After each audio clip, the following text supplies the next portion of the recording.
সকাল সকাল ঘুম ভেঙে প্রথমেই শোনা গেল মোরগের সেই পরিচিত ডাক। খাঁচার ভেতর থেকেও তাদের সেই সুরে মনে হলো স্বাধীনতার স্বপ্ন ডানা মেলে উঠতে চায়। হ্যালো এভরিওয়ান, আসসালামু আলাইকুম। কি অবস্থা সবার, কেমন আছেন? বরাবরের মতো চলে আসলাম নতুন আরেকটি ভিডিও নিয়ে। কালকে মোরগ দুইটা আমার বাচ্চার আবদারে খাঁচায় আটকিয়ে রেখেছিলাম। সকাল সকাল আজকে দুইটা মোরগ জবাই করে ফেললাম। যে কোনো কাজ সকাল থেকে শুরু করলে মাশাআল্লাহ কাজের অনেক বরকত পাওয়া যায়। আমার সবসময় বাজার থেকে মুরগি কেটে নিয়ে আসা হয়। অনেক দিন পর এভাবে আমি মুরগি বাসায় কেটে ধুয়ে পরিষ্কার করে নিচ্ছি। এগুলো যেহেতু দেশি মোরগ ছিল, বাঁচতে বেশি একটা টাইম লাগে নাই। উপরে যে পাতলা পশমগুলো থাকে ওগুলো হচ্ছে আগুনে পুড়িয়ে নিব। এই জন্য আমি একটু হলুদ মেখে নিচ্ছি। আমি পুরোটা মুরগির মধ্যেই হলুদ খুব সুন্দর করে মেখে নিয়েছি। এখন হচ্ছে পুড়ে নিচ্ছি। আগুনে মুরগি বা হাঁস এগুলো পুড়ে নিতে আমার খুবই ভয় লাগে। সবসময় আমার হেল্পিং হ্যান্ড আমাকে এগুলো করে দেয়। আজকে যেহেতু সকালবেলায় আমি কাজ শুরু করে দিয়েছি, ভাবলাম আমি আজকে পুড়িয়ে নেই। আগুনের এত তাপ ছিল, আমি একদমই ধরে রাখতে পারছিলাম না। তো আমি যতটুকু পেরেছি পুড়িয়ে নিয়েছি। এগুলো আরও পুড়িয়ে একদম কালো করে ফেলা হয়, কিন্তু আমি আর ধরে রাখতে পারছিলাম না। তো আমি একটা মুরগি কেটে নেওয়ার পর হচ্ছে একটু ওজন দিয়ে দেখলাম। তো যাই হোক, আমি হচ্ছে রান্নার জন্য নিয়ে বাকিগুলো ফ্রিজে রেখে দিয়েছি।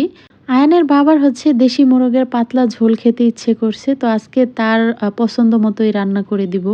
মাঝে মধ্যে বেশি ভালো করে রান্না করতে গেলে রান্নাটা খারাপ হয়ে যায়, এজন্য ভাবলাম আজকে একদম সিম্পল ভাবে এই রান্নাটা করে নিব। সবার ক্ষেত্রে রান্না বান্না সবসময় একরকম হয় না, একদিন হঠাৎ করে খুবই ভালো হয়ে যায়। আবার যেদিন খুব সুন্দর করে অনেক কিছু দিয়ে রান্না করার চেষ্টা করি, মাঝে মধ্যে একেবারেই খারাপ হয়ে যায়। আর যেই রান্নাটা খারাপ হয়ে যায় ওইটা আর আপনাদের সাথে শেয়ার করি না। যে রান্না আমার কাছে মনে হয় খুবই ভালো হয়েছে ওই রান্নাটাই আমি শেয়ার করি। আমার বাচ্চা দেশি মোরগ, পাকিস্তানি মোরগ এগুলো হচ্ছে একেবারেই অপছন্দ করে। আমারও একসময় দেশি মোরগ একেবারেই অপছন্দের তালিকায় ছিল। এখন একটু একটু করে খাওয়া শেখার চেষ্টা করছি। তো এদিকে আমি হচ্ছে খুব সুন্দর করে অনেকটা সময় নিয়েই কষিয়ে নিলাম। এখন হচ্ছে পরিমাণ মতো পানি দিয়ে দিব। রান্নাবান্না বেশিরভাগই আমি আয়নের বাবার কাছ থেকেই শিখেছি। আয়নের বাবা গরুর মাংস খুব ভালো রান্না করে, তো যেদিন বাসায় থাকে গরুর মাংস রান্না করতে হলে আমি তাকেই দায়িত্বটা দিয়ে দেই। আয়নের বাবা বাসায় থাকলে আমাকে অনেক কাজেই হেল্প করে।